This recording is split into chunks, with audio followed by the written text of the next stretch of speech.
Oleh kerana program ini adalah dinamakan program bual bicara, jadi Umi kira kita berbual-bual saja. Jadi kalau ada bicara, hanya Umi saja yang berbicara. Tapi di hadapannya ada bual, jadi maksudnya di situ akan ada bual bicara, ada sesi-sesi soal dan sesi jawab. Jadi Umi lebih suka dalam bentuk macam tu berbanding kalau Umi hanya bercakap seorang tanpa ada soal jawab daripada individu-individu yang ada di dalam grup ini. Okay, next. Okay, Umi diberikan tajuk pendidikan awal kanak-kanak dalam perspektif Islam. Cabarannya masa kini. Mana Umi tulis kat situ Al-Fakir Ilallah. Umi sebenarnya miskin ilmu. Banyak benda yang miskin. Terutama ilmu. Masih lagi dalam sesi belajar sebenarnya. Sebagaimana disebutkan tutuplah ilmu sampailah ke liang lahat. Jadi apa juga gelaran kita sampailah kita ke tahap belajar tahap yang paling tinggi, bergelar itu dan ini, ilmu kita tidak perlu habis sampai setakat itu. Sebab kalau kita mahir dalam satu-satu bidang, itu sajalah bidang yang kita mahir, kita kena meneroka ke bidang yang lain juga. Okey, untuk hari ini Umi nak berkongsi pengalaman Umi. Umi ada 6 orang anak. Jadi kalau apa yang Umi cakapkan ini adalah berdasarkan pengalaman Umi dalam membesarkan 6 orang anak yang sulung dah 31, yang bongsu sudah 17 tahun.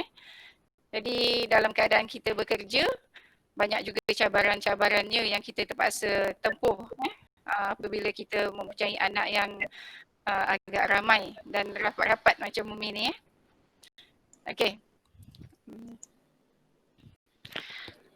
Okay, bismillahirrahmanirrahim. Okay, Umi masuk pada slide Umi yang pertama. Apabila kita menyentuh soal pendidikan awal kanak-kanak, permulaan yang harus dibicarakan, mana-mana kitab pun, apabila menyentuh tentang soal pendidikan awal kanak-kanak, yang pertama-tama sekali disentuh adalah alam rumah tangga dahulu. Alam rumah tangga seawal kita mencari pasangan dan sehinggalah pernikahan dan sehinggalah kita berzuriat. Umi tak nak sentuh tentang mencari pasangan sebab masing-masing di kalangan yang ada dalam grup ini sudah pun berpasangan dan sudah pun beranak-anak. Beranak-anak tu maksudnya ada yang ramai anak. Mungkin ada yang satu anak, kalau yang muda mungkin ada 2, 3, 4, 5 dan seterusnya.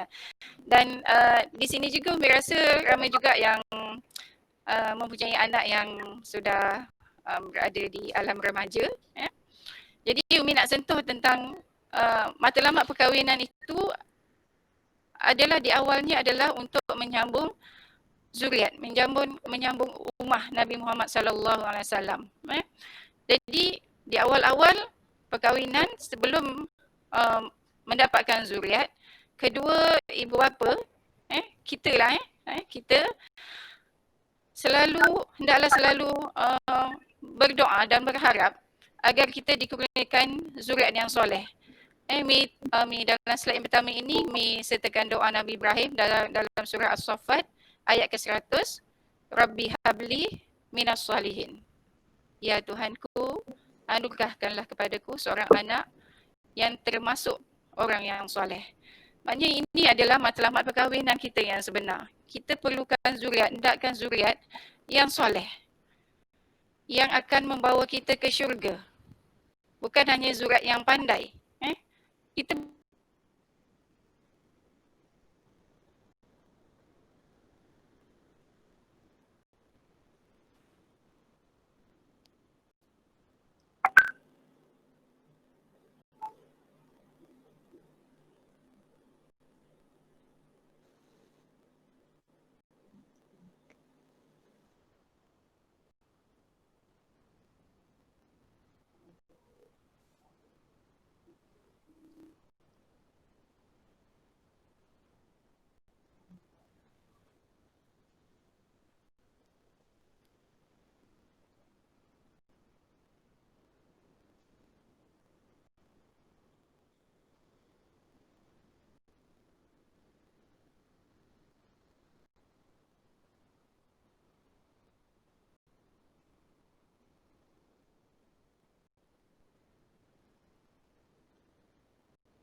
Baik, harap bersabar. Saya rasa Umi Siti sedang menghadapi masalah teknikal ni. Saya pun tidak dapat mendengar apa-apa buat masa ini. Kita kita tunggulah okay, untuk Umi uh, kembali bersama-sama dengan kita pada pagi ini.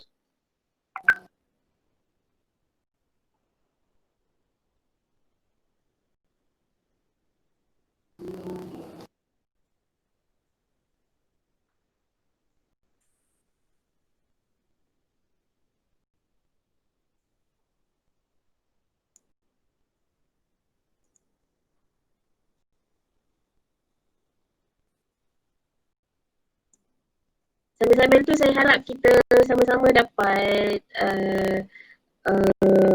bersiap sedia kot dengan soalan-soalan yang akan kita ajukan kepada Umi.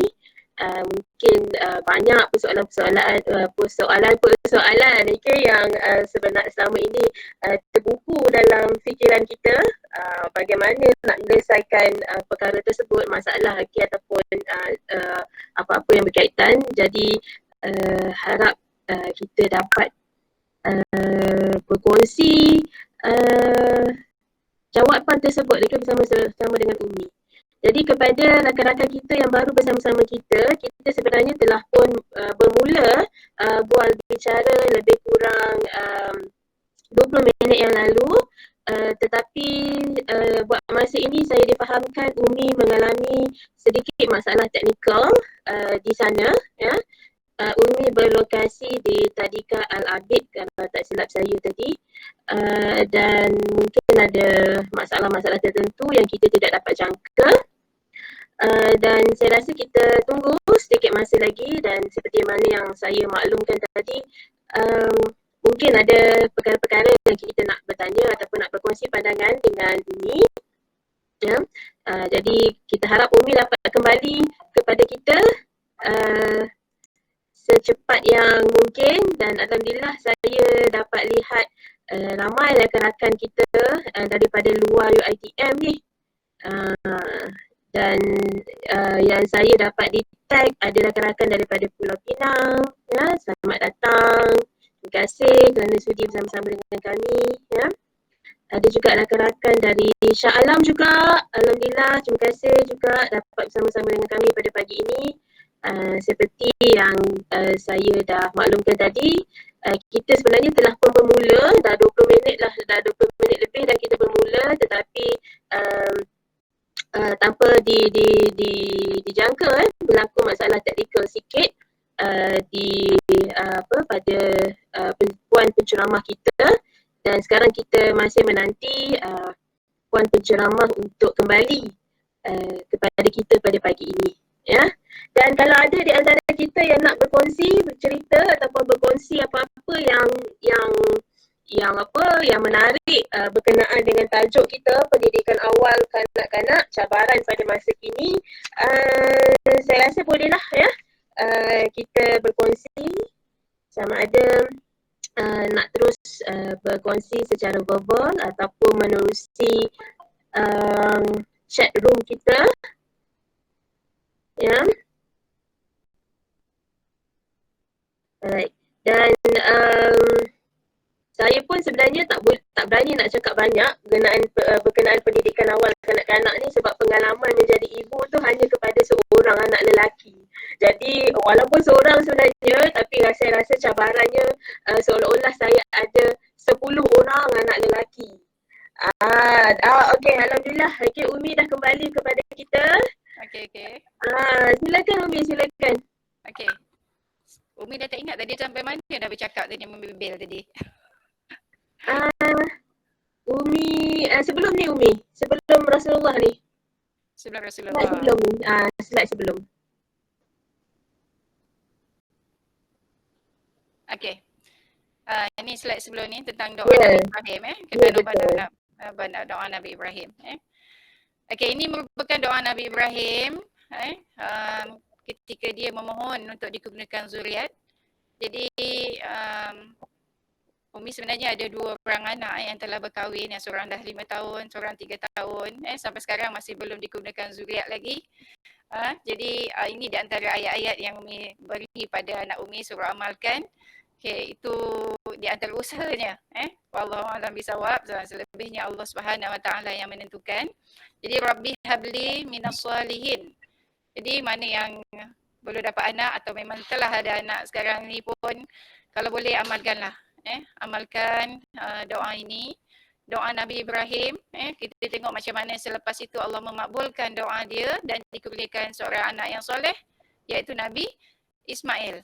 Jadi sejarah telah menyebutkan bagaimana begitu warak dan solehnya Nabi Ismail ini, seorang anak yang sangat mendengar kata ayahnya Nabi Ibrahim, sehingga apabila Nabi Ibrahim menyatakan mendapat perintah Allah Subhanahu Wa Taala untuk menyembelihnya, itu dalam sirah haji selalu diceritakan bagaimana Nabi Ismail apabila menerima arahan begitu, dia tidak lari, malahan menjawab arahan Nabi Ibrahim itu sebagai teruskanlah, kalau itu memang perintah Allah Subhanahu Wa Taala.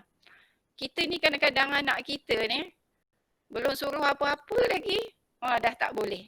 Kan? Jadi kita tengok macam mana kekuatan pendidikan Nabi Ibrahim sehingga boleh mendidik Nabi Ismail mendengar segala arahan sami'na wa ata'na, tanpa bangkangan. Jadi kita perlukan anak-anaknya sebegitu. Justru Rabbi habli minas salihin ini perlu ibu-ibu, bapa-bapa amalkan. Sebab bukan mudah kita untuk memperoleh anak yang soleh. Selain daripada doa, kita juga perlukan usaha. Umi nak ingatkan pada ibu-ibu muda semua, pengalaman Umi sendiri ketika membesarkan anak, doa terhadap anak itu kita perlu panjatkan kepada Allah Subhanahu Wa Taala setiap masa, setiap hari. Kalau ada anak-anak kita yang nakal, kena kerap berdoa. Kalau kita ada di tempat kerja, dalam keadaan sekarang ni kita bekerja, dalam konteks kita bekerja, cabaran masa kini. Umi bercerita tentang cabaran masa kini. Bila buat kerja, teringatkan anak. Tiba-tiba teringatkan anak dekat rumah, dekat sekolah. Ibu-ibu dan bapa-bapa semua tahu anak tu macam mana dekat rumah. Jadi kita terus berdoa. Ya Allah, ya Tuhanku, aku mohon kepadamu, ya Allah, bantu anakku dalam pelajaran. Anakku sangat lemah, anakku tidak kuat. Macam-macamlah kita doa. Allah akan sampaikan. Umi pernah bagi satu kursus tentang gelombang doa. Tentang gelombang doa ini. Jadi kalau kita ada anak yang nakal, kita hantar gelombang doa tu pada anak kita. InsyaAllah doa tu akan sampai. Umi sendiri pernah praktikan, bukan gelombang doa. Pada satu hari tu, teringat. Waktu di office teringat sampah tak buang dekat rumah. Dalam hati ni, kalau anak ni tak disuruh ni, dia tak akan buat. Jadi Umi cuba hantar gelombang itu pada anak. Contohlah kalau anak tu nama Afikin. Afikin, pejam mata, bayangkan muka anak. Afikin, tolong buang sampah sayang. Buang sampah, Umi lupa nak buang. Oh, balik-balik tengok. Dah buang sampah tu. Jadi bukan sekali, banyak kali benda ni berlaku. Waktu anak-anak yang di IPT lama tak berhubung disebabkan banyak sangat assignment. Umi hantar gelombang itu supaya anak bertelefon. Ya Allah, aku rindu anakku, ya Allah. Panggil, sebut nama dia, sebut nama penuh dia, bayangkan wajah dia dan minta dia telefon Umi sekarang, Umi rindu sangat. InsyaAllah gelombang rindu tu, gelombang arahan yang kita hantar pada anak kita tu, anak kita akan terima dan petang itu Alhamdulillah anak menelpon kita. Begitu juga dalam anak-anak yang lain. Memang itulah yang selalu Umi hantarkan. Jadi untuk ibu-ibu semua, jangan lupa doa. Doa seorang ibu tu sangat mustajab. Doa seorang ayah juga sangat mustajab. Jadi jangan lupa doakan untuk anak-anak kita. Okay, ada persoalan lagi nak tanya tak tentang ni? Umi lebih suka kita bersoal jawab.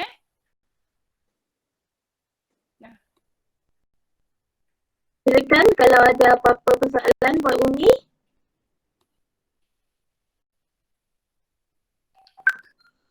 Atau Umi boleh teruskan dulu Umi.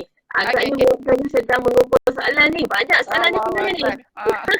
Umi teruskan dulu Umi. Okey. Okey. Tadi Umi dah sentuh sebenarnya, tapi mungkin ada yang tak dapat dengar.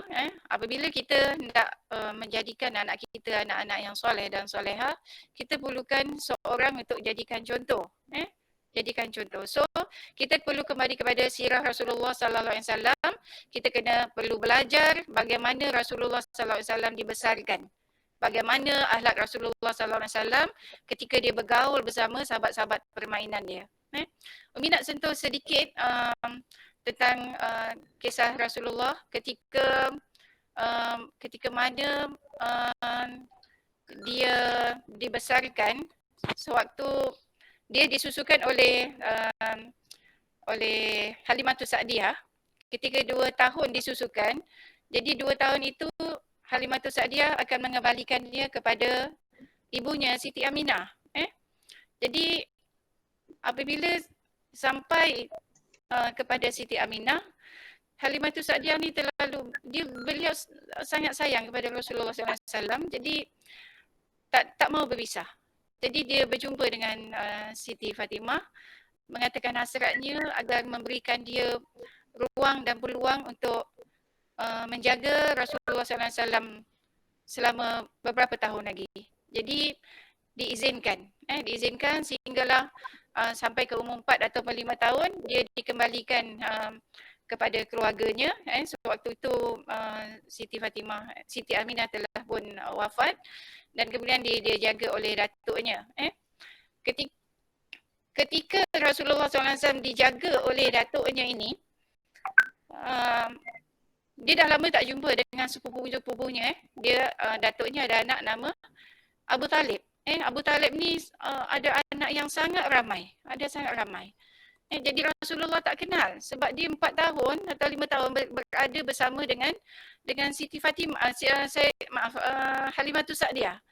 Jadi apabila sampai ke keluarga sebenarnya, kemudian dia dikenalkan oleh sepupu-sepupunya, saudara maranya sebelah ibu, saudara mara sebelah ayah. Jadi Umi nak ibu-ibu ambil iktibar sedikit daripada kisah ini. Anak-anak kita seusia macam Rasulullah daripada kecil perlu dikenalkan dengan saudara mara sebelah ibu, sebelah ayah, sepupu-sepupunya. Mereka harus kenal rapat dengan saudara mara. Ini yang diajar oleh sirah Nabi Muhammad sallallahu alaihi wasallam. Jadi apabila Abu Talib Abdul Muttalib wafat, datuknya wafat, dia dijaga pula oleh Abu Talib, bapa saudaranya. Dan Abu Talib ini dia sangat miskin, sangat susah hidupannya. Tapi Rasulullah membantunya dengan mengembala kambing. Ini sejarah ni semua kita tahu kan. Jadi waktu mengembala kambing ini Rasulullah dibayar gaji, dibayar upah. Dibayar upah. Dan apa yang jadi pada Rasulullah ketika itu adalah apabila dia mendapat upah dan dia kembali kepada rumah, upah tersebut diberikan kepada Abu Talib, bapa saudaranya, dan Abu Talib memberikan daripada hasil upah itu beli tepung untuk dibuat makanan, roti semua. Jadi ketika setelah dimasak itu, jadi Abu Talib memanggil, wahai anak anakku, marilah makan bersama-sama. Tapi apa Rasulullah buat ketika itu? Ni duit dia yang kerja kan? Baik aku makan semua kan? Tapi tidak. Rasulullah cakap, wahai pamanku, wahai bapa saudaraku, berikanlah makanan ini kepada adik-adikku. Maksudnya sepupu-sepupu dia yang kecil-kecil tu. Jadi Rasulullah ni, dia makan terakhir sekali. Dia tak makan sama-sama berebut-rebut kat situ. Makan ramai-ramai, tidak. Dia makan sisa-sisa. Saki-baki sepupu-sepupunya yang kecil tu makan. Jadi dia boleh nampak kat situ sifat Rasulullah SAW sangat pemurah sampai dia sanggup tidak mengambil haknya di situ demi membiarkan sepupu-sepupunya yang dalam kesusahan itu makan terlebih dahulu. Dan dia makan kemudian. Yang inilah sikap yang kita kena ajar dan didik pada anak-anak kita supaya tidak berebut-rebut apabila menerima sesuatu pemberian ataupun diri sendiri memberi kepada orang lain kemudian memintanya kembali. Ini di antara akhlak Rasulullah yang kita kena ajarkan kepada anak-anak kita. Dan kepada berkaitan dengan tadi yang Umi sentuh tentang kenalkan anak-anak kita kepada ahli keluarga yang lain, adik-beradik, sepupu sepapat yang lain tu, itu sangat penting untuk nasab kekeluargaan supaya tidak putus hubungan. Jadi seterusnya ketika Rasulullah SAW di masuk alam remaja, selepas dia mengembala kambing, kemudian Allah letak dia mengikuti Siti Khadijah yang sebelum itu belum menjadi isterinya lagi. Apabila dia bekerja mengikut Siti Khadijah pergi berniaga di negeri Syam, sekali saja dalam sejarah disebutkan kat situ, waktu tu Rasulullah ibarat menjadi manager kepada perniagaan Siti Khadijah. Waktu tu Rasulullah sudah dari segi ekonomi sudah dalam keadaan yang mantap. Jadi apa yang Rasulullah buat waktu itu bila dia sudah dalam keadaan yang mantap ekonominya, dia kembali kepada keluarganya dan dia berbincang waktu itu dengan bapa saudara yang lain. Dia berbincang dan beritahu dengan Abu Lahab waktu itu supaya mengambil anak-anak Abu Talib ini untuk dijadikan anak angkat. Maknanya dipelihara oleh bapa saudara lain yang hidup dalam keadaan senang lenang. Dalam sejarah mengatakan Abu Lahab ni seorang yang kaya raya waktu itu zaman tu. Jadi waktu itu Abu Lahab yang sebelum itu tidak memusuhi Nabi sebab mengenangkan Nabi adalah anak saudaranya sebelum Nabi berdakwah supaya Abu Lahab memeluk Islam. Jadi Abu Lahab sangat terlalu baik dengan Rasulullah SAW waktu itu. Jadi dia memberikan bantu untuk menyelesaikan masalah yang dihadapi oleh Saidina Abu Talib ini dengan mengambil anak-anak sepupu-sepupu dan dibela oleh ahli keluarga yang lain untuk meringankan beban. Dan sementara Rasulullah SAW sendiri mengambil Saidina Ali untuk bersama dia. Sebab itu kita tengok Saidina Ali bin Abu Talib ini sangat rapat dengan baginda Rasulullah SAW. Jadi Umi tak nak menyentuh sangat tentang bagaimana pergaulan ini. Rasanya semua sahabat-sahabat dalam Pewani ini mungkin tahu tentang kisah akhlak baginda ketika baginda dibesarkan. Okey, ada persoalan yang tu Ya Umi, ada beberapa soalan ya daripada rakan-rakan kita di ruangan chat ni, nanti saya bacakan. Okay. Tapi sebelum tu saya ingin mengalu-alukan kehadiran Datin Rahim Abdul Rahman, pengurusi Pewani UiTM. Alhamdulillah yang berbahagia Datin bersama-sama kita pada pagi ini. Terima kasih atas sokongan Datin. Assalamualaikum Datin. Assalamualaikum. Okey, tu dia, saya nampak Datin dekat sini. Umi memberi salam kepada Datin sebentar tadi, Datin. Waalaikumsalam warahmatullahi Alhamdulillah. Terima kasih Datin kerana sudi bersama kami pada pagi ini. Jadi saya rasa kita teruskan kepada soalan daripada rakan kita, daripada Puan Nurul Ain Abdul Aziz. Dia bertanya, Assalamualaikum Umi, saya ingin bertanya sebagai ibu, bagaimana cara yang terbaik untuk kita menegur perbuatan anak yang membuat salah tanpa kita menggunakan emosi yang negatif? Itu dia soalan daripada Nurul Ain Umi. Allah Akbar, subhanallah, Masya Allah. Satu soalan yang agak mencabar untuk Umi jawab sebenarnya. Sebenarnya dalam soal untuk menegur anak tanpa menggunakan emosi yang negatif ini bukan mudah, terutama kalau kita sebagai seorang ibu tidak memiliki sifat sabar. Dalam mana-mana pendidikan awal kanak-kanak, pendidikan anak-anak dalam Islam disebutkan sebenarnya tidak ada anak yang nakal, tidak ada anak yang jahat, tidak ada anak yang degil. Yang ada adalah orang dewasa, ibu bapa dan guru yang kurang sabar. Itu yang sebenarnya yang selalu kadang-kadang Umi tekankan dalam diri Umi. Kalau dalam konteks anak-anak yang masih kecil ni, sebenarnya cuba untuk berikan ganjaran. Cuba untuk beri ganjaran ataupun buatkan satu carta, satu jadual. So hari ni kalau dia buat baik, tak ada buat kesilapan, tak ada buat nakal-nakal ke apa, letak satu bintang dekat carta tu. Letak satu ganjaran kat satu.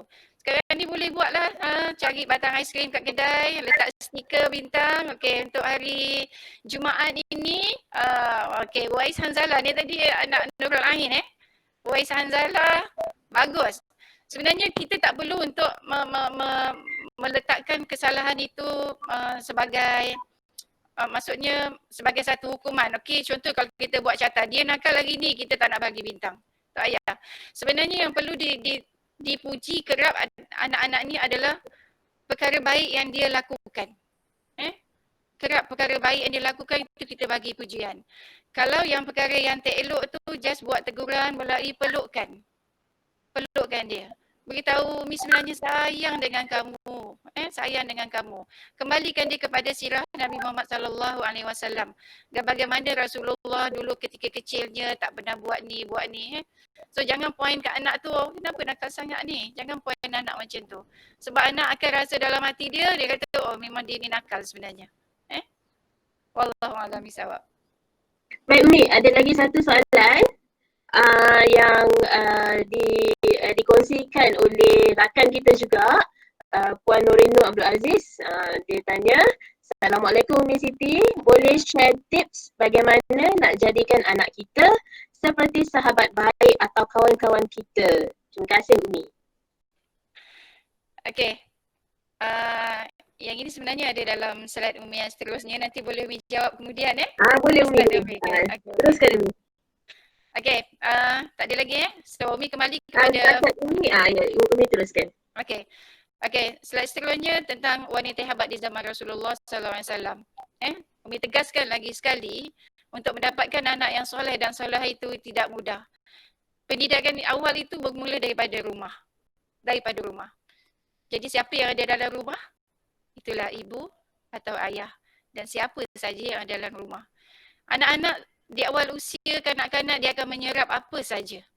Apa saja yang kita keluarkan daripada mulut, perlakuan dan apa saja yang kita buat, yang dia nampak, dia akan serap. Macam span. Akan serap. Letak dalam air kopi, kopilah jadinya. Letak air sirap, siraplah jadinya. Jadi, minat kembali kepada sirah. Orang yang ada di lingkaran Rasulullah SAW, terutamanya ibunya, Siti Aminah. Ibu Rasulullah SAW. Dalam satu buku, Umi sebenarnya cuma menyampaikan ilmu. Umi bukannya ada ilmu sangat. Apa yang Umi baca, Ibu Rasulullah, Siti Aminah ini seorang wanita yang sangat lemah lembut.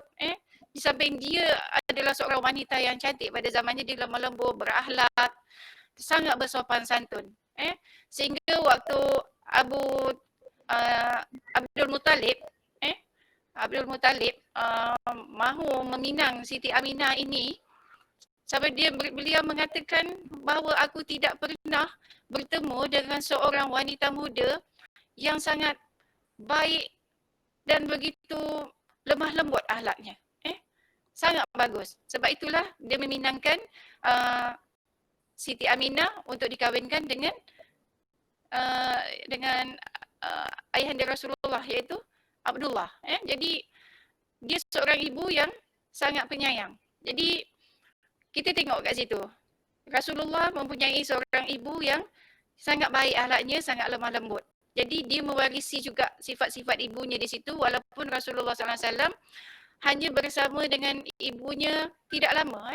Selepas dia dilahirkan, dia disusukan, kemudian diambil oleh Halimatul Sa'diyah selama 2 tahun dan balik semula. Kemudian Halimatul Sa'diyah minta bela semula. Sehingga umur 4 tahun barulah jumpa semula. Jadi dia tidak lama.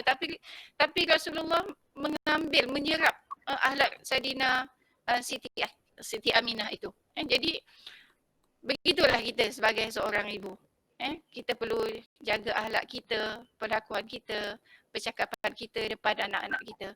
Kita tak perlu menyalahkan orang lain kenapa anak kita suka menjerit, kenapa anak kita tak nak dengar cakap. Kadang-kadang ibu-ibu kena kembali muhasabah diri. Bila anak cakap kasar, aku cakap dulu ke ni, benda-benda macam ni kan? Aku ke yang mulakan dulu. Cakap menjerit-jerit, aku ke yang mulakan dulu. Jadi itu yang kita kena muhasabah. Sebenarnya sebagai seorang ibu, pada Umi, dua-dua suami dan isteri ini kena main peranan yang sangat penting. Apabila ada anak yang mungkin agak nakal yang menyebabkan kita jadi hilang sabar, dua-dua ibu ayah kena berbincang sama-sama. Kita nak buat apa dengan anak kita macam ni? Adakah kita nak pukul? Tak perlu. Kita just kena bincang macam mana nak buat ni. Jadi, wanita hebat seterusnya Halimatus Sa'diyah. Halimatus Sa'diyah, seorang ibu yang sangat penyayang. Halimatus Sa'diyah ni sangat penyayang. Sangat sayang dengan Rasulullah sehingga nak pulangkan setelah 2 tahun tu dia pujuk Siti Aminah untuk jaga semula. Sebab tak sanggup nak berpisah dengan Rasulullah sallallahu alaihi wasallam. Jadi sifat-sifat penyayang ni banyak dalam diri Halimatus Sa'diyah sehingga Rasulullah pun menyerap sifat penyayang itu dan sayang Rasulullah tu sampai ke umatnya sehingga sekarang ini, kan? Jadi kita perlu memiliki sifat-sifat itu. Umi apabila berhasrat untuk membuka taska itu, waktu Umi baca sirah-sirah Rasulullah dan sirah-sirah sahabiah ini, disebabkan itulah kenapa Umi nak buka taska waktu itu. Umi tak mampu untuk jadi seperti Siti Aminah. Tapi Umi berusaha untuk menjadi Halimatus Sa'diyah yang memelihara Rasulullah SAW. Umi berusaha untuk mendidik dan mengasuh anak-anak orang lain. Dan Umi berusaha untuk menjadikan diri Umi ini penuh dengan kasih sayang. Begitu dengan cikgu-cikgu yang ada dalam tim di Taska dan di Tadika. Jadi seterusnya kita tengok kepada Ummu Aiman. Ummu Aiman adalah pengasuh Nabi Muhammad SAW. Dia cuma bezanya Ummu Aiman ini, dia bersama Rasulullah sehingga ke Rasulullah membesar. Sehingga dia kahwin dengan Siti Khadijah waktu itu. Dia sangat seorang yang sangat mengerti apa permasalahan Rasulullah SAW. Sebab dia dah jaga daripada kecil, dah asuh daripada kecil. Jadi kita juga perlu jadi macam ni juga. Jadi seperti Ummu Aiman. Dan yang terakhir sekali yang Umi nak sentuh adalah Ummu Sulaim. Ummu Sulaim ni dia tidak membesarkan Nabi, tapi Umi nak cerita bagaimana Ummu Sulaim ni seorang wanita hebat di zaman Rasulullah SAW, macam mana dia membesarkan anak dia. Dia berkahwin dengan Malik. Malik bin apa tak ingat lah Umi. Kena rujuk pada kitab. Dia mendapat anak Anas bin Malik. Sebenarnya ketika Rasulullah Ummu Sulaim ni memeluk Islam, suaminya Malik tidak bersetuju. Dia bercakap dengan Ummu Sulaim, jangan bawa anak aku kepada kesesatan. Tapi Ummu Sulaim menjawab, tidak, aku membawanya kepada ke jalan kebenaran.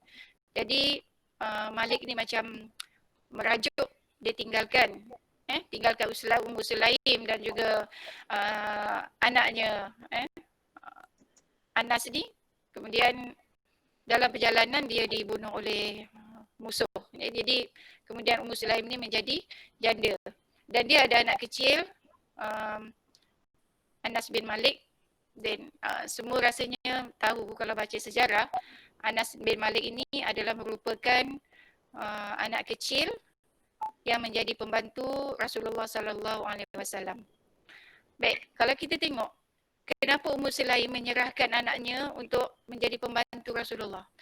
Sebab dia nak anak dia Anas bin Malik ini jadi rapat, menyerap akhlak dan juga apa juga perlakuan baik Rasulullah sallallahu alaihi wasallam. Jadi yang Umi nak nyatakan di sini adalah kita dalam konteks kita sebagai seorang ibu yang bekerja ataupun kita sebagai seorang suri rumah, kalau kita tak mampu untuk mendidik anak kita ke arah yang lebih baik, kita tak mampu, jadi kita perlu carikan dia seorang guru yang baik yang boleh menjadikan dia anak-anak yang baik. Kita perlu ke situ. Kalau kita tak mampu, kita kena kembali kepada sirah. Tengok macam mana perjalanan hidup Rasulullah. Dia diserahkan kepada orang-orang yang memang sangat baik di keliling dia. Jadi begitulah Ummu Sulaim. Dan watak Ummu Sulaim ini pun kita kena faham dan hadam. Di satu ketika selepas ketika jodohnya sampai, dia berkahwin dengan Abu Talhah. Abu Talhah. Dan dia waktu dia berkahwin dengan Abu Talhah, dia dikurniakan seorang anak dan ada anak yang lain lagi. Kemudian anak kecil ni waktu Abu Talhah pergi ke masjid, anak yang kecil itu meninggal. Ummu Sulaim bercakap dengan anak-anaknya, jangan beritahu dengan ayah kamu Abu Talhah tentang kematian adik kamu. Dia suruh rahsiakan. Jadi anaknya merahsiakan. Sehinggalah bila Abu Talhah balik ke masjid, Ummu Sulaim tidak menyatakan lagi tentang kematian anak kecilnya. Malah dia melayan Abu Talhah suaminya dengan baik pada malam tersebut, dan selepas itulah baru dia beritahu tentang kematian anaknya. Yang Umi nak nyatakan di sini, bagaimana Ummu Sulaim mendidik anak-anak dia yang lain. Satu berita besar, berita kematian tentang ahli keluarga, tapi anaknya sebaik ayahnya sampai daripada rumah tidak berlari-lari. Ayah ni, adik kita dah meninggal lah. Sangat patuh dan taat kepada Ummu Sulaim. Sebab Ummu Sulaim sedang merancang sesuatu. Cuba kita kembali kepada diri kita dalam kita konteks mendidik anak-anak kita. Ayah balik, kalau kita bersama anak kita di rumah, ayah balik, pasu pecah, anak bergaduh, anak kita tengok sibuk bagi tahu. Ayah ni buat ni pukul saya, nampak? Anak kita sangat suka mengadu. Jadi ini yang kita kena belajar daripada sejarah, bagaimana Ummu Sulaim mendidik anaknya supaya taat dan tidak mudah membuat aduan terhadap hal-hal yang remeh-temeh. Soal-soal hal remeh-temeh hanya urusan ibu atau ayah, tak perlu diadu-adukan. Sebab kita, kalau kita biarkan itu berlaku, kita sedang mengajar anak kita hingga ke besar. Dia akan suka mengadu hal ni. Jadi kembali kepada sejarah tadi, pada malam anaknya meninggal dan malam itu juga Ummu Sulaim melayan Abu Talhah. Ketika Abu Talhah mendapat tahu anaknya meninggal, dia agak marah dan dia kembali kepada Rasulullah dan menyatakan kemarahan itu dan apa yang dilakukan oleh Ummu Sulaim. Jadi Rasulullah menjawab ketika itu, menyabarkan Abu Talhah bahawa sebenarnya apa yang dilakukan oleh Ummu Sulaim itu memang betul, dan sekarang di dalam rahim Ummu Sulaim telah ada satu zuriat yang akan menjadi seorang yang sangat hebat satu hari nanti. Dan apa yang Rasulullah SAW cakapkan itu betul. Zuriat yang sedang dikandungkan, benih yang bercantum pada malam itu, yang lahir adalah hebat, iaitu Abdullah bin Abu Talhah. Jadi boleh tengok kepada sirah-sirah yang itulah. Jadi apa yang Naomi nak nyatakan kat sini ialah kita kena ambil iktibar tentang kisah-kisah wanita-wanita hebat ni dalam mereka mendidik anak, dan bagaimana kita harus menjadi sehebat mereka dari segi akhlak dan perlakuan, perwatakan kita, kata-kata kita. Sebab macam Umi sebut tadi, anak-anak akan menyerap apa yang kita sebut, lakukan dan kata-kata. Okey? Boleh jelas semua? Jelas Umi, jelas. Okey. Jadi ada persoalan? Okey, setakat ni kita tak ada persoalan lagi dekat ruangan chatting ni. Mungkin Umi boleh teruskan dulu. Okey. Okey. Ini sentuh lagi tentang insan hebat Sultan Muhammad Al-Fatih. Umi kena cerita benda-benda ini dalam soal mendidik anak-anak. Sebab macam mana anak-anak ni boleh hebat kemudiannya. Semua bermula daripada pendidikan awal kanak-kanak. Okey, Sultan Muhammad Al-Fatih ni ketika dia kecil, semua orang tahu bahawa Sultan Muhammad Al-Fatih ni adalah seorang sultan yang menawan kembali kota Konstantinopel.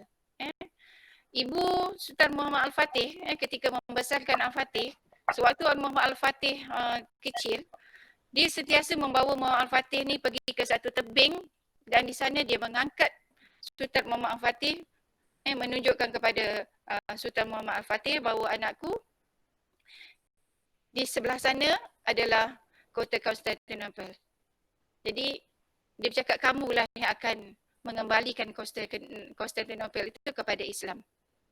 Jadi hari-hari dia cakap, setiap sampailah dia mula membesar. Itu doa seorang ibu. Jadi kita sebagai seorang ibu ni, kalau kita nak jadi anak kita apa ni? Kita kena doa. Nak jadi doktor ke, jadi arkitek ke, engineer ke, kita kena doa biar dia jadi arkitek yang soleh, engineer yang soleh, cikgu yang soleh. Semua yang soleh mesti ada. Yang soleh tu mesti ada di situ. Tidak boleh hanya setakat jadi orang hebat, jadi doktor, jadi engineer, jadi apa juga tapi yang solehnya itu tidak ada. Perlu ada di situ. Jadi sama-samalah kita berdoa sebab Umi pun dalam proses itu juga sekarang.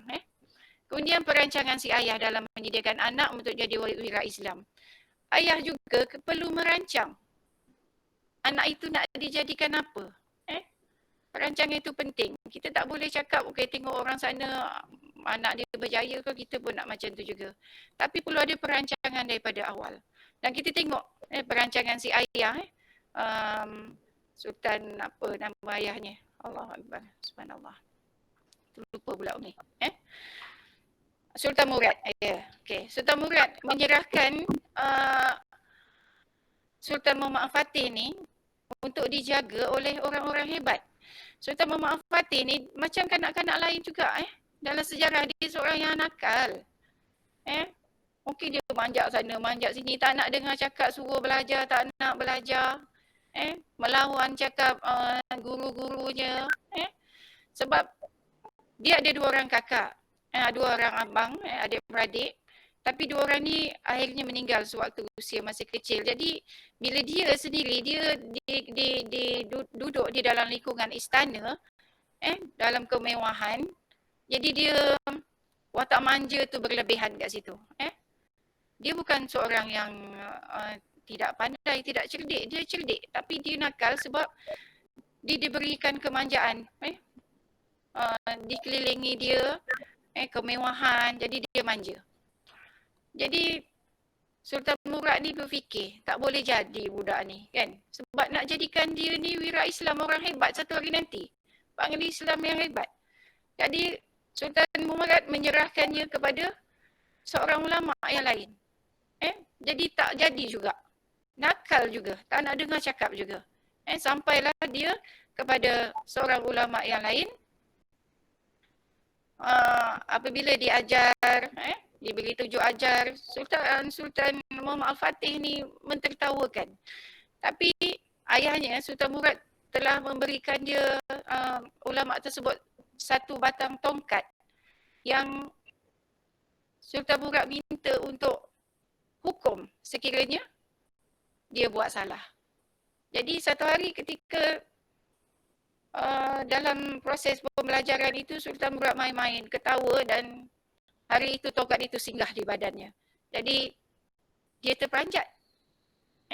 Sebab selama ini tak ada siapa-siapa yang mengajarnya, guru-gurunya yang mengajarnya, memukulnya. Tapi tiba kepada seorang ulama besar ini, dia dipukul.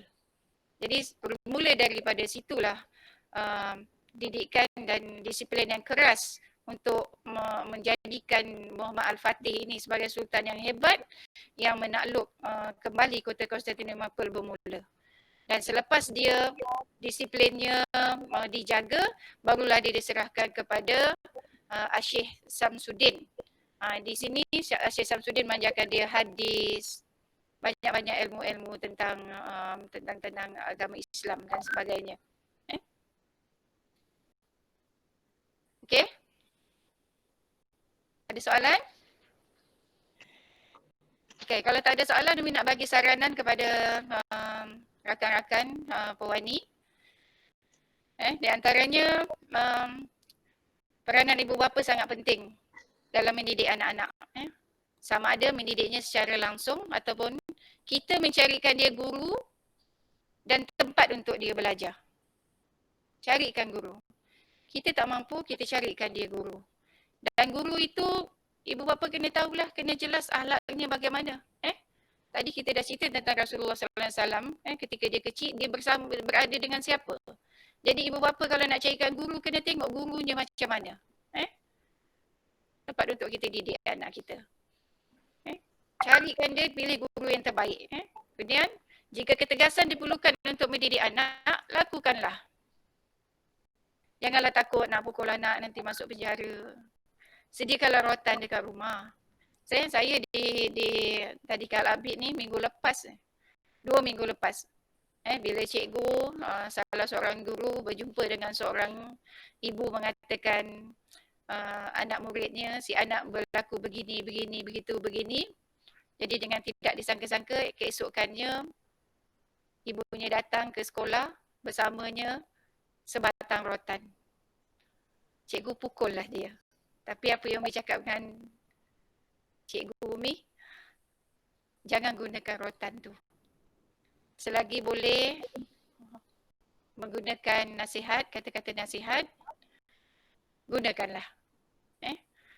Dendalah yang sepatutnya, tapi jangan gunakan rotan. Itu di sini. Tapi kalau nak rotan tu Umi je lah yang boleh guna. Jadi perlu ketegasan tu sebab kita nak mengajar anak akan tanggungjawab dan disiplin supaya dia belajar menghormati orang lain. Okey Azura? Ya, saya. Umi, baik. Saya sekali lagi mengalu-alukan sekiranya ada persoalan daripada rakan-rakan kita berkenaan apa saja yang berkaitan dengan pendidikan awal kanak-kanak ni. Umi, ada satu persoalan lah ni sebenarnya ya. Sambil kita berbual-bual sebenarnya dalam sehari dua ni, kami kadang-kadang bila keluar makan bersama-sama tu timbul juga cerita-cerita ataupun isu-isu yang berkaitan dengan pendidikan anak-anak ni.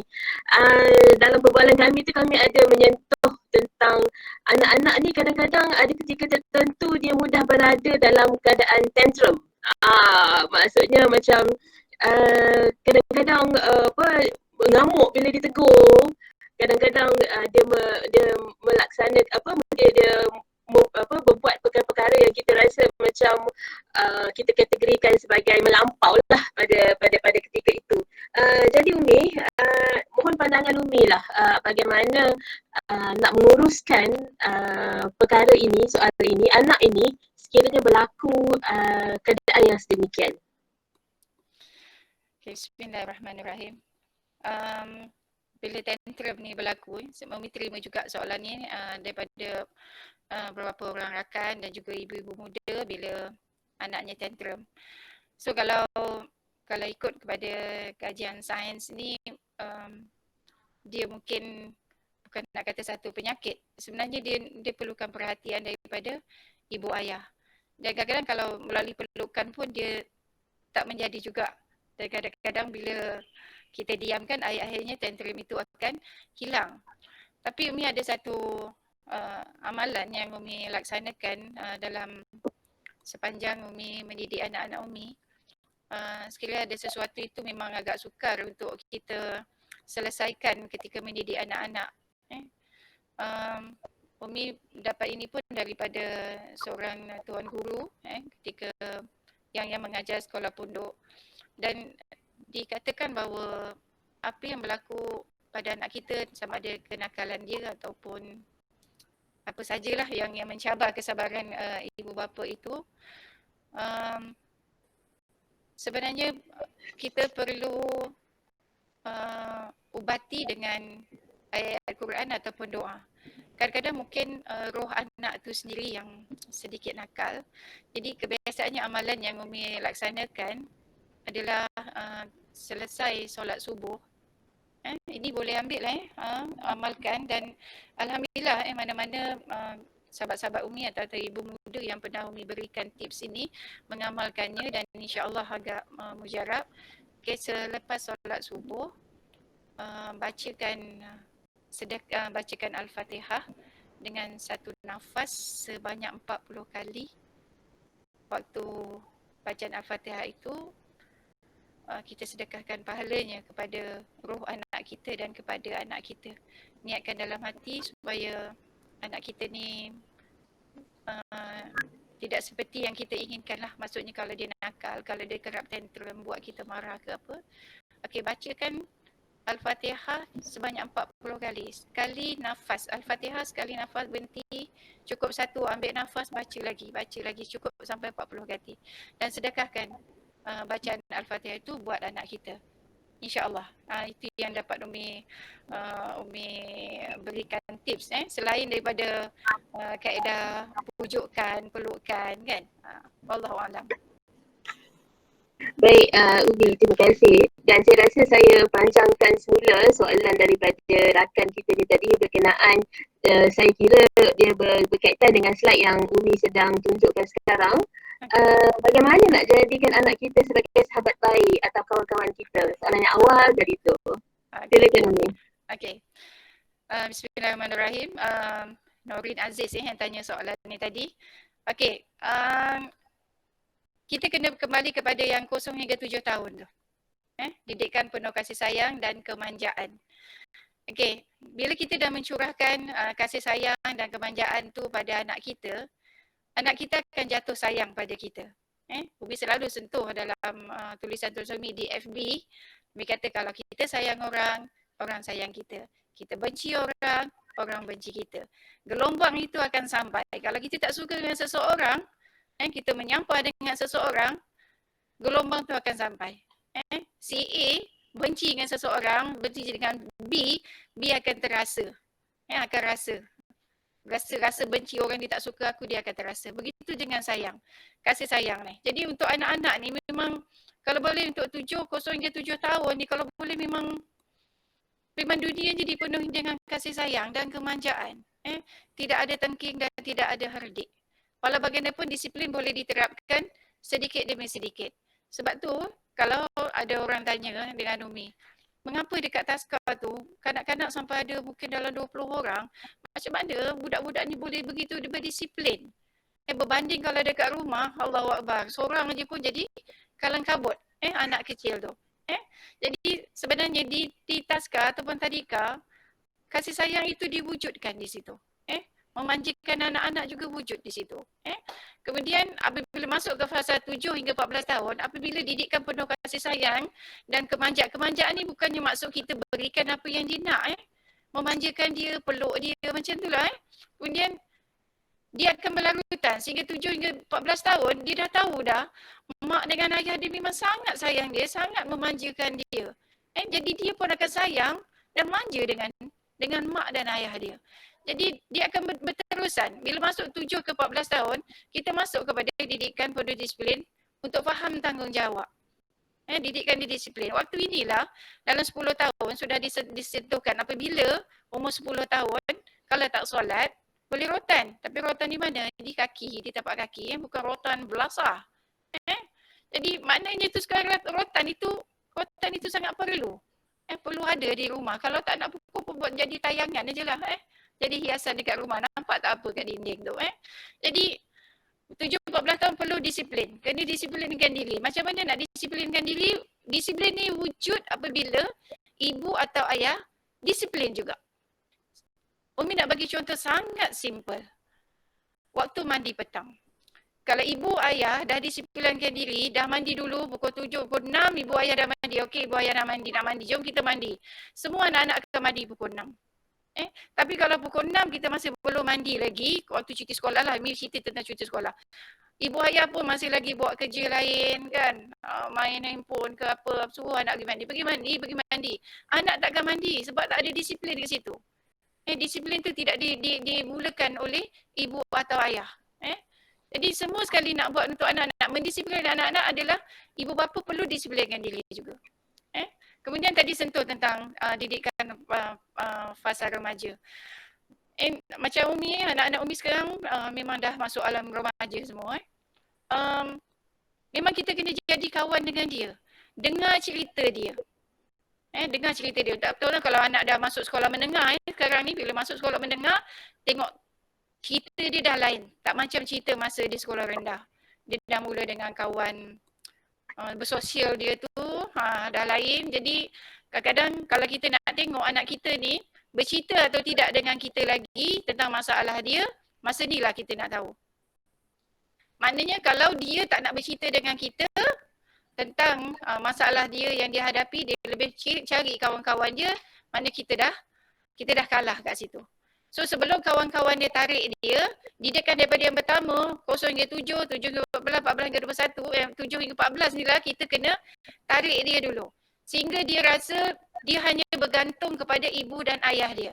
Dan satu perkara yang Umi nak jelaskan, kalau kita ada anak remaja lelaki ataupun perempuan, please lah, kalau anak lelaki tu biarlah rapat dengan ibunya. Anak perempuan tu biarlah rapat dengan ayahnya. Ayah kena rapat dengan anak perempuan sebab anak perempuan bila dah remaja, dia akan pergi keluar, kita dah tak nampak anak kita macam mana. Dia akan cari masa itulah butik-butik nak bercinta, nak ada disayangi, dikasihi oleh lelaki lain tu akan muncul kat situ. Jadi waktu itulah apabila ayah ni rapat dengan anak perempuan tak mudah untuk mencari kawan lelaki. Dia akan cari kawan lelaki, tak macam ayah dia tak nak. Kalau perempuan yang lelaki nak cari perempuan, dia tengok perempuan ni tak macam ibu dia tak nak. Jadi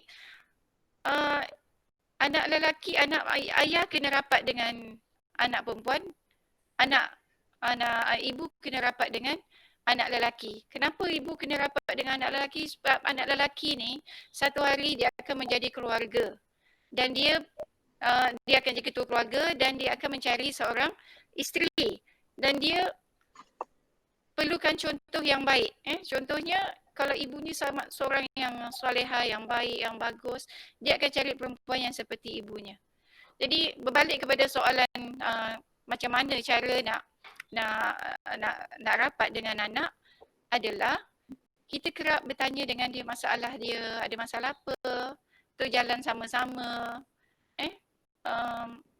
makan main suap-suap juga sesekali kan. Jadi ibu pun kalau ada masalah cerita jugalah dengan anak, ibu dia ada masalah sikit lah. Bukan kita nak suruh dia bantu selesaikan, tapi nak bagi tahu kebersamaan tu dalam tiap masalah yang dihadapi oleh ahli keluarga juga difahami oleh anak-anak atau masalah anak-anak difahami oleh ibu supaya masing-masing rasa macam saling memerlukan antara satu sama lain. Umi walaupun anak-anak Umi dia telah berkeluarga, alhamdulillah setakat ini kalau mereka ada masalah mereka masih lagi mencari Umi dan kami pun kalau semua sekali balik masih lagi berhuha-huha. Kalau yang anak perempuan tu selalu akan keluar sama-sama dan jalan sama-sama happy walaupun sekadar pergi kedai Iko. Kedai orang kaya tu. Jadi happy-happy dekat situ. Jadi bawa keluar berjalan-jalan jangan cerita pasal disiplin tapi cerita contoh kalau anak kita masih lagi sekolah rendah. Awak tadi tengok cerita malam tadi tengok cerita kartun tu best tak? Cerita tu tentang apa suruh dia bercerita dan kita join sekali dalam cerita. Kita kena kalau kita sudah berumur 30-an anak kita masuk bawah sekolah rendah, kita kadang-kadang kita nak bercerita dengan dia tu, kita kena masuk alam dia.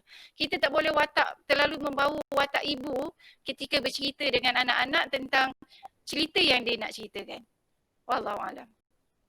Baik Umi, kita berbalik kepada tips yang Umi dah kongsikan sebentar tadi berkenaan bagaimana untuk mengatasi tantrum di kalangan anak tadi. Umi bagi tips kata baca Al-Fatihah 40 kali dengan satu nafas lepas subuh. Jadi ada soalan daripada rakan kita. Dia bertanya, adakah bacaan Al-Fatihah selepas solat subuh tu boleh diniatkan kepada 3 orang anak sekaligus? Boleh. Kalau macam tu InsyaAllah boleh. jadi tak Ustazah? Boleh. Boleh. Kalau nak baca dan 60, 120 pula kan nak baca tak siap, tak sempat buat sarapan nanti kan.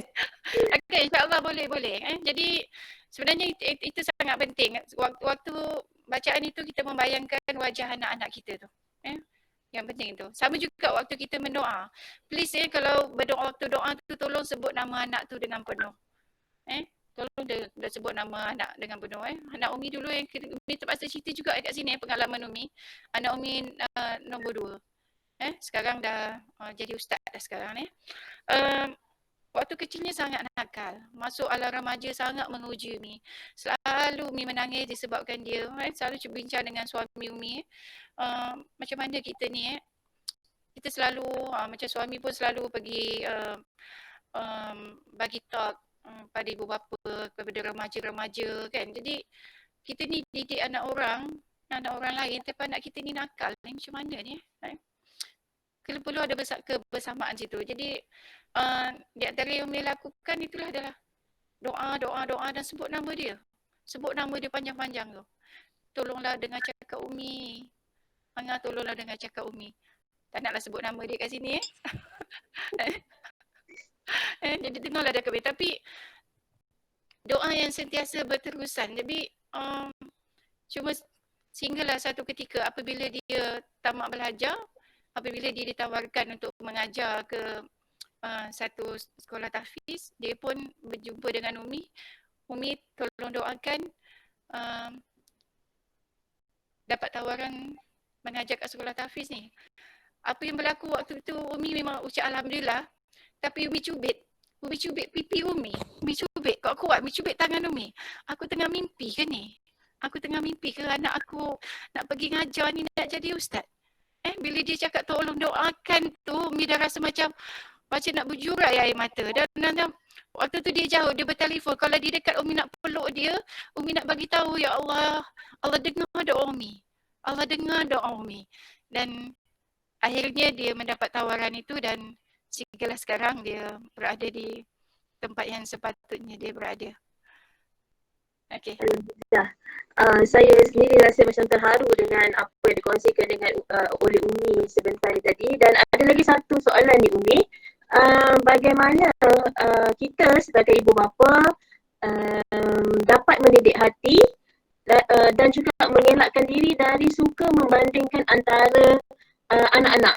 Ini kes ibu bapa yang ada anak ramai lah ni kot. Ada anak yang baik, ada anak nakal. Jadi macam mana agaknya dapat mengelakkan diri dari suka membanding-bandingkan anak ni?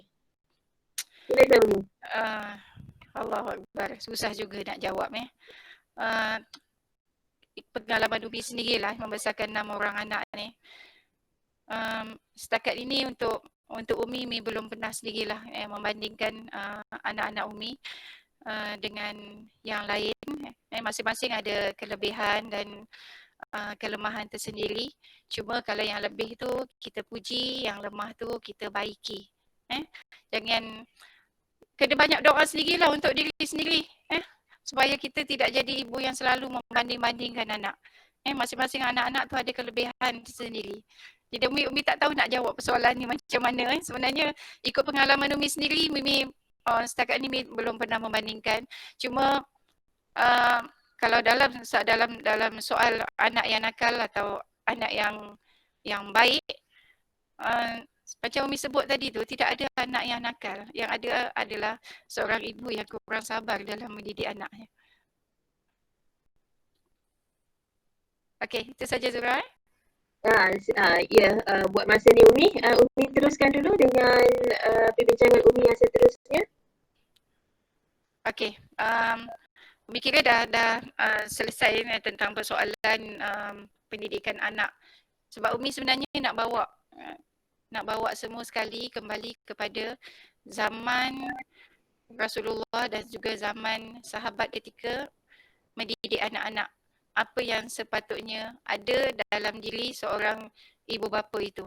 Jadi merasa dah selesai yang itu, cuma sekarang minat kembali kepada pendidikan awal kanak-kanak di alam prasekolah, tazkar dan juga tadika. Jadi ini berdasarkan kepada beberapa pertemuan Umi dengan rakan-rakan yang sama bidang dengan Umi. Okey. Kalau ikutkan Umi dibagi masa 1 jam setengah, sekarang lagi 10 minit saja. Okey. Tak apa ni. Okey. Okey. Apabila ibu bapa melahirkan anak dan cuba untuk membesarkan anak di persekitaran yang sekarang ini,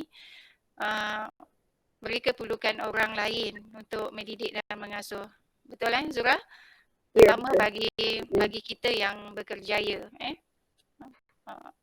Dan kalau kerjaya kita itu agak mencabar, mungkin banyak memerlukan seharian masa sampai kita kadang-kadang kita kurang terhadap masa terhadap anak-anak kita. Rata-rata masalah timbul yang dinyatakan kepada Umi di kalangan rakan-rakan ataupun adik-adik yang muda-muda yang baru anak adalah yang ada anak kecil-kecil, masing-masing terasa betapa sukarnya untuk mendidik anak di zaman sekarang dalam keadaan dua-dua bekerja. Kalau jadi suri rumah pun dia ada masalah dia tersendiri juga. Jadi kena hantar anak dekat sekolah, tazkar atau tadika yang boleh mendidik dan membimbing anak kita. Jadi Umi nak bawa kisah antara sekolah dengan guru, mana yang penting? Kalau Zura sendiri macam mana? Saya? Oh, tiba saya pula kena jawab ni Umi, sebab pula saya. Umi tak kenal yang lain-lain dalam ni. Agak-agak sekolah dengan guru mana yang lebih penting? Sekolah tu kalau kita lihat daripada konteks ini, saya melihat guru tu sebagai sebagai benda hidup. Benda hidup yang ada emosi, yang ada perasaan kasih sayang, yang ada cita-cita, dan tanpa guru bermakna hilanglah tonggak sekolah tu. Itu yang saya nampak dan faham lah Umi. Okey, insyaAllah betul lah tu. Betul sebenarnya. Okey. Inilah jawapan melalui yang hasil perbincangan Umi dengan kawan-kawan dalam bidang pendidikan. Pilih guru untuk anak anda, bukan pilih sekolah untuk anak anda. First kalau nak hantar anak, terutama daripada anak yang kecil lah, Umi masukkan ni daripada anak yang kecil pendidikan kanak-kanak ni, tengok gurunya. Memang kalau sekolah tu bagus, cantik, ceria, itu dah aspek yang lain. Kena cari sekolah yang ceria, yang cantik kan. Itu dah urusan lain. Tapi first yang ibu bapa kena tengok waktu nak hantar anak, bukan hanya sekolah itu boleh membantu menyelesaikan urusan kita ketika kita keluar bekerja, tapi yang kita nak tengok adalah gurunya. Yang berada di sekolah itu ataupun yang akan mengasuh anak kita. Kena cari cikgu yang sebagaimana Ummu Aiman dan Halimatus Sa'diyah. Sebelum Umi keluar ke sini pagi tadi, Umi bersalam dengan suami Umi, Ustaz Zaini, beritahu kat dia, bang, minta maaf Umi kalau bahasakan diri Umi dengan suami Umi bahasakan adik. Dia abang cakap, bang, adik rasa sedikit gemetar, sedikit gugup nak bercakap dengan dalam program hari ni. Sebab yang ada tu semua sekali orang pandai-pandai, ahli-ahli akademik. Adik ni biasa-biasa je. Tadi dia cakap tadi, relax lah dia kata. Semua orang ada kelebihan tersendiri dan ilmunya tersendiri. Jadi berbalik kepada pilih guru dia tadi Umi cakap, itulah. Umi cuba untuk menjadi seperti Halimatus Sa'diyah dan juga Ummu Aiman yang mengasuh dan mendidik Rasulullah sallallahu alaihi wasallam. Umi tak mampu nak jadi macam Siti Aminah yang melahirkan Rasulullah, tapi Umi mampu berusaha untuk menjadi Halimatus Sa'diyah dengan Ummu Aiman yang sentiasa ada bersama-sama dengan Rasulullah. Dan Umi mengibaratkan anak-anak yang hadir ini adalah anak-anak yang Umi harus asuh dan didik seperti Halimatus Sa'diyah dan juga Ummu Aiman mendidik Rasulullah sallallahu alaihi wasallam. Jadi yang kedua, apabila buka sekolah dan soal keceriaan, silibus, itu adalah tanggungjawab yang berbeza. Pertama sekali yang harus dipilih adalah gurunya. Yang dilihat adalah gurunya. Wallahu a'lam. Baik Umi, bersangkutan dengan elemen guru dan elemen sekolah ni, memandangkan kita dalam konteks Perwani UiTM Johor ni, kami adalah sebuah organisasi di Institut Pengajian Tinggi di UiTM ni. Jadi ada juga soalan daripada rakan-rakan kita bertanya pendapat Umi. Bagaimana Umi melihat peranan sebagai peranan pensyarah lah, sebagai ibu bapa ganti kepada pelajar-pelajar di IPT? Okey, satu soalan yang bagus. Anak Umi juga kebanyakannya terlahir, kejayaan mereka lahir daripada IPT tempatan. 2 orang anak Umi, seorang di UiTM Sri Iskandar, sekarang sedang jalani latihan praktikal di Kajang, ambil dalam bidang ID. Yang seorang di UiTM Shah Alam dalam kos textile dan fashion. Oh, anak ustaz ambil fashion tu Dan baru-baru ni katanya nak sambung master, jadi Umi hanya memberi dukungan. Jadi setakat yang Umi faham, setakat ini anak-anak Umi yang belajar di IPT, mereka tidak ada masalah dengan lecturer. Malahan ada di kalangan mereka mesra dengan pensyarah-pensyarah masing-masing, dan Umi nampak kesungguhan para pensyarah ini dalam mendidik anak-anak, walaupun sebenarnya mereka sudah dewasa kan, tapi sebahagiannya Umi nampak pensyarah-pensyarah ini dia menjadi kawan kepada anak didiknya. Ini sesuatu yang bagus. Walaupun kadang-kadang anak-anak ini agak sedikit tertekan dengan assignment yang melambat-lambat tu. Bila mereka buat kerja di rumah, barulah Umi nampak betapa struggle dia untuk belajar. Sebab selama ni sebelum PKP nampak dia daripada jauh dia kata banyak kerja, tapi apabila mereka berada di rumah, lepas satu kelas sampai ke malam buat siapkan assignment, bilik tu kalau ibaratnya kalau masa tengah kelas tu macam cantik je view-nya, tapi kalau sebenarnya bila ambil gambar tu berantakan sebenarnya bilik tu dengan assignment, buku-buku semua sekali. Tapi Umi rasa kehadiran pensyarah dalam mendidik mereka ini, terutama yang pengalaman Umi lah dengan anak-anak ni, sangat bagus, sangat membantu anak-anak ketika mereka mencari ilmu. Dan ada juga pensyarah-pensyarah yang sentiasa memberikan galakan apabila anak-anak berada dalam tekanan yang Umi rasa kadang-kadang sampai satu tahap kritikal sampai rasa nak berhenti. Wallahualam. Ya, alhamdulillah Umi, saya pun secara peribadi sangat bersetuju dengan apa yang Umi sampaikan tadi. Saya kira rakan-rakan saya di UiTM, sama ada mereka adalah mereka tu pensyarah ataupun staf sokongan, tetapi peranan yang dimainkan oleh masing-masing adalah sangat-sangat memberi impak yang baik kepada anak bangsa kita, terutama saya bercakap di UiTM ni lah. Okay, alhamdulillah anak-anak Umi pun sebagainya ada yang belajar di UiTM. Dan Umi, saya nak berbalik semula kepada persoalan berkenaan dengan membandingkan anak tadi. Ada satu soalan di sini bertanya, wajar ke kalau kita tegur anak-anak yang masih kecil supaya ikut seperti abangnya? Contohnya abangnya dah berada di Menara Gading, okay, dah belajar di Institut Pengajian Tinggi. So kita pun cakap, kau pun kena belajar rajin-rajin supaya dapat masuk U macam abang. Wajar tak statement yang macam tu kita keluarkan kepada anak yang masih kecil ni? Macam mana tu Umi? Pada Umi tak wajar. Sebab anak-anak memiliki kebolehan, kepandaian tersendiri.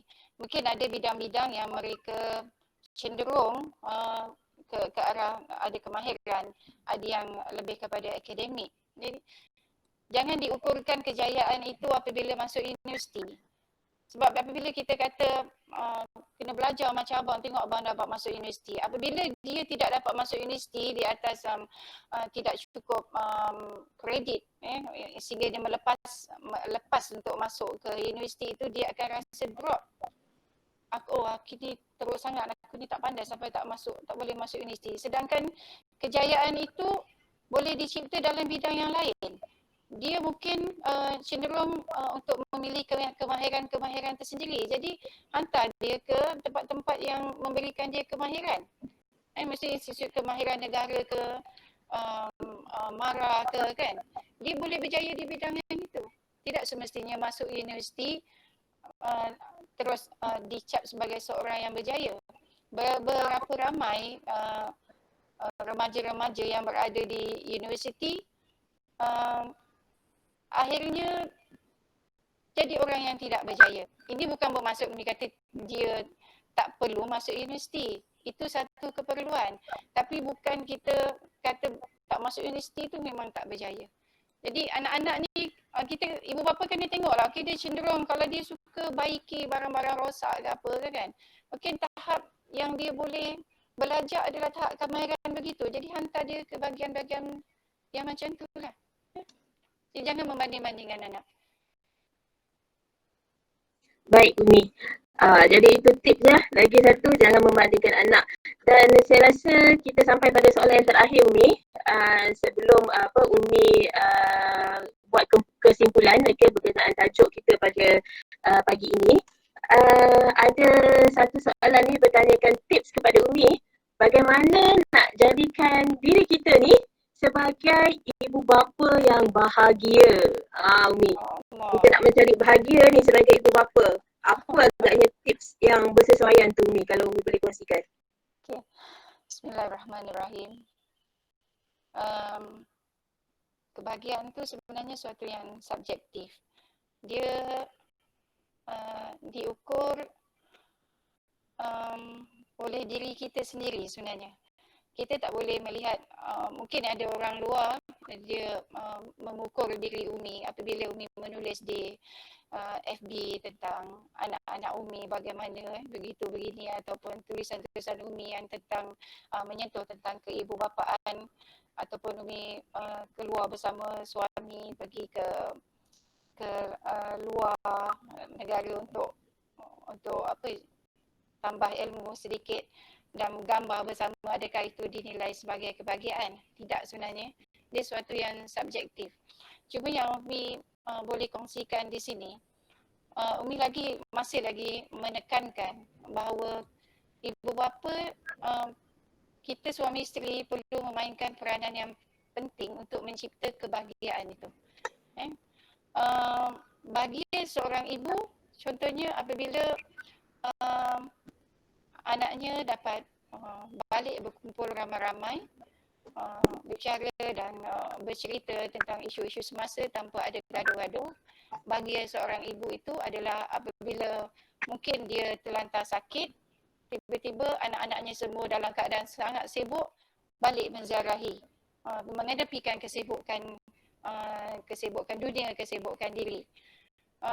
Dan bahagia seorang ibu ayah itu sebenarnya apabila kita melihat anak kita solat tanpa disuruh, anak kita boleh baca Quran tanpa diarah. Itu adalah bahagia sebenar. Jadi sesuatu yang subjektif. Pada orang lain mungkin lain caranya. Wallahualam. Ya, betul tu Umi, dan saya rasa masa pun seperti biasa bila kita membincangkan isu-isu yang menarik ni, topik-topik yang menarik ni sangat mencemburui kita. Jadi saya serahkan balik kepada Umi. Sekiranya Umi ada apa-apa yang Umi ingin simpulkan atau ada perkara-perkara yang Umi masih ingin kongsikan bersama kami, kita ada sedikit masa je lagi. Jadi kita stop dulu soalan-soalan yang lain. Saya rasa cukup soalan-soalan dan silakan Umi untuk kesimpulan pada topik kita pada pagi ini, pendidikan awal kanak-kanak, cabaran masa kini. Jadi bismillahirrahmanirrahim. Buat ibu-ibu muda sekalian dan kalau ada ibu-ibu yang anaknya telah mula meningkat remaja, persoalan yang sangat ketara yang perlu kita fikirkan sebagai seorang ibu ataupun bapa adalah bagaimana kita nak dapatkan anak kita yang berjaya. Pada Umi akan bermula daripada pendidikan awal kanak-kanak itu sendiri. Dia sangat penting sehingga kita perlu belajar berkaitan dengan sirah. Kalau kita ada masalah apa-apa, kembalikan kepada sirah. Bagaimana sirah itu menyelesaikan masalah-masalah yang mungkin muncul. Kita tak tahu anak kita esok akan jadi apa. Jadi apa yang perlu sekarang adalah ibu bapa perlu sentiasa perbarui niat, perbanyakkan ilmu. Jadi walaupun kita dalam bidang apa sekalipun, ilmu itu sebenarnya tidak pernah putus. Jadi yang Umi harapkan adalah terus mencari ilmu, membaca buku-buku berkaitan dengan parenting. Sebab dalam Rasulullah mengajar kepada kita, didiklah anak kamu sesuai dengan zamannya. Okey, sekarang kalau dengan zaman yang menggunakan internet ke apa semua ni, jadi makna didikan itu, ketegasan itu perlu lebih berbanding dengan anak zaman televisyen. Umi rasa ketegasan itu sangat penting untuk buat masa sekarang ini. Penerapan disiplin yang tinggi itu sangat penting dalam mendidik anak-anak. Sebab anak-anak yang lahir sekarang ini tidak sama dengan zaman anak-anak tahun 70-an. Anak-anak yang hanya main ting-ting, main masak-masak, korek tanah, main panjat pokok. Zaman anak sekarang adalah zaman mereka tab di tangan, telefon di tangan. Jadi ibu bapa perlu lebih berdisiplin ketika mendidik anak-anak. Jadi itu saja yang ingin Umi sampaikan. Cuma kalau perlukan bantuan Umi untuk mendidik anak-anak, hantarlah ke tempat Umi. Jadi Umi sedaya upaya untuk mengasuh dan mendidik anak-anak dengan segala ilmu yang 34 tahun ni Umi syurahkan kepada cikgu-cikgu untuk Umi sampaikan kepada anak-anak semua. Wallahualam. Baiklah, terima kasih banyak. Okey. Umi share sedikit tentang iklan sikit boleh Boleh. Okey. Ini adalah tadika Umi. Saya buat tak sempat nak ambil tadikahnya. Ni tadika Al-Habib di Jalan Kolam Air. Yang ini yang akan Umi buka. Dibuka tahun 2021. Masih dalam proses menyiapkan. Ini taska yang keberapa ni Umi? Ni yang kedua. Yang kedua. Yang kedua. Tadika baru satu. Okey, boleh nampak tak Boleh nampak. Nampak.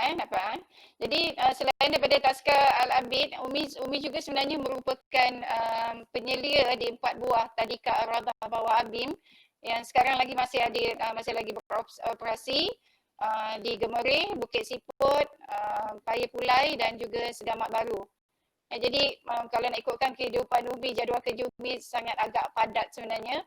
Tapi disebabkan memang sudah niat Umi untuk membantu ibu bapa yang bekerja di luar sana untuk mendapatkan didikan awal kanak-kanak. Jadi rasanya Umi masih hidup Umi masih penuh dengan semangat lagi. Jadi Umi share sedikit video aktiviti pendidikan di sekolah. Yang ini berkaitan dengan pendidikan anak-anak yang mana anak-anak perlu belajar ketika mereka berada di tadika ataupun taska. Boleh nampak semua? Nampak Umi, nampak. Okey. Tapi tak dengar lah. Ada. Yelah, tak apa. Sebab dia cuma lagu saja. Okey. Okey, ini di antara gerak kerja yang Umi lakukan ketika menyusun jadual aktiviti untuk pendidikan awal kanak-kanak.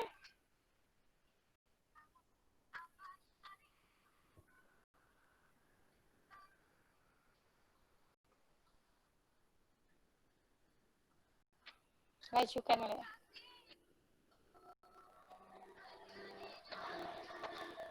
Okey, ni latihan solat ketika camp.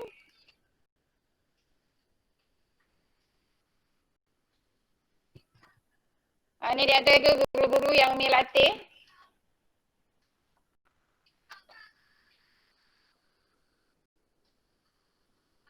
Okey. Terus.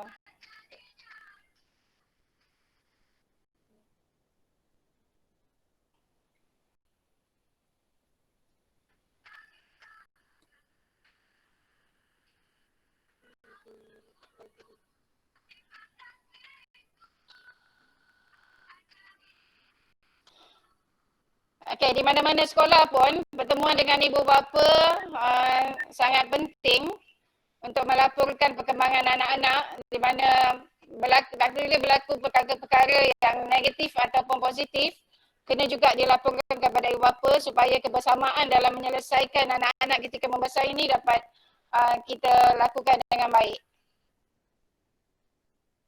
Okey, saya rasa itu sajalah yang dapat Umi sampaikan pada pagi ini. Dalam bual bicara ini, mudah-mudahan mendapat manfaat kepada semua, memberi manfaat, dan mana yang baik itu datangnya daripada Allah, yang lemah itu daripada kelemahan Umi sendiri. Wallahu a'lam bishawab. Alhamdulillah, terima kasih Umi atas perkongsian yang sangat memberi kesan ya, kepada kita semua. Dan saya juga nak petik di sini apa yang dinyatakan oleh yang berbahagia pengurusi Perwani UiTM kita, Datin Rahimah Abdul Rahman. Ibu bapa yang bahagia, pertamanya bersyukur kepada Allah SWT. Kita dikurniakan anak, laksanakan amanah mendidik anak sebaik-baiknya dengan penuh kasih sayang. Saya rasa itu adalah salah satu petikan yang sangat memberi manfaat kepada kita semualah. Dan saya juga memetik apa yang telah Umi kongsikan kepada kita sebentar tadi berkenaan dengan gelombang doa ya, dan juga ibu bapa itu adalah refleksi kepada anak-anak. Jadi kita sebagai ibu bapa harap dapat melihat perkara yang baik untuk kita amalkan, dan mana yang betul, yang kita rasa tidak sesuai, kita cuba untuk elakkan. Dan saya tertarik juga dengan salah seorang peserta kita ni, Cik Siti Nurul Ain Zaitun, bersama-sama dengan kita tadi. Dia kata masih single tapi tetap mahukan ilmu ini sebab ilmu ini adalah perkara yang kita perlu tahu. Alhamdulillah, saya kira sesi perkongsian kita ni memberi manfaat ya kepada semua, tidak saja kepada para ibu bapa tapi bakal ibu juga turut mendapat manfaatnya dengan perkongsian ini.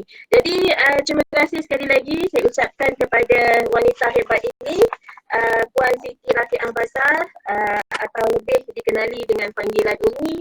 Terima kasih juga kepada yang berbahagia Datin, pengurusi Perwani UiTM atas sokongan. Terima kasih juga kepada pengurusi Perwani UiTM Johor, Puan Rahimah, juga kepada ahli-ahli Perwani, Jatuhkuasa Perwani, juga ketua projek Puan Rayu Ahmad kerana berjaya melangsungkan program ini dengan baiknya, alhamdulillah. Dan insyaAllah selain daripada Google Meet yang sedang kita jalankan nanti, FB Live juga ya, FB Live recordingnya akan terus berada di FB Perwani UiTM Johor untuk kita sama-sama buat rujukan lah ya. Dan saya nampak Puan Rahimah di situ, pengurusi Perwani UiTM Johor. Terima kasih ya kerana tetap setia bersama dengan kita. Jadi dan di akhir kata saya rasa sangat berbesar hatilah dengan saya mewakili Perwani UiTM Johor, berbesar hati dengan kehadiran rakan-rakan untuk bersama-sama dengan kita dalam sesi perkongsian ini. Setinggi-tinggi penghargaan dan terima kasih kepada Puan Siti Lafiah atas kesediaan bersama-sama dengan kita. Syukur Alhamdulillah, banyak perkara yang kita dapat kongsikan pada pagi ini. Jadi itu saja daripada Pewani UiTM Cawangan Johor. InsyaAllah ada rezeki, ada peluang lain, nanti kita akan terus bersama-sama berkongsi apa saja ilmu yang baik ya, dengan seluruh staf UiTM dan juga dengan seluruh ahli masyarakat kita di luar sana. Ya, apapun yang baik itu datangnya daripada Allah. Sekiranya ada sebarang kesilapan daripada kami di pihak UiTM Cawangan Johor, kami mengucapkan memohon ribuan kemaafan. Dan sekali lagi saya Azura, Jawatankuasa Promosi dan Publicity UiTM Cawangan Johor, merakamkan ucapan setinggi-tinggi terima kasih dan salam sejahtera untuk semua. Kita jumpa lagi Terima pada kasih.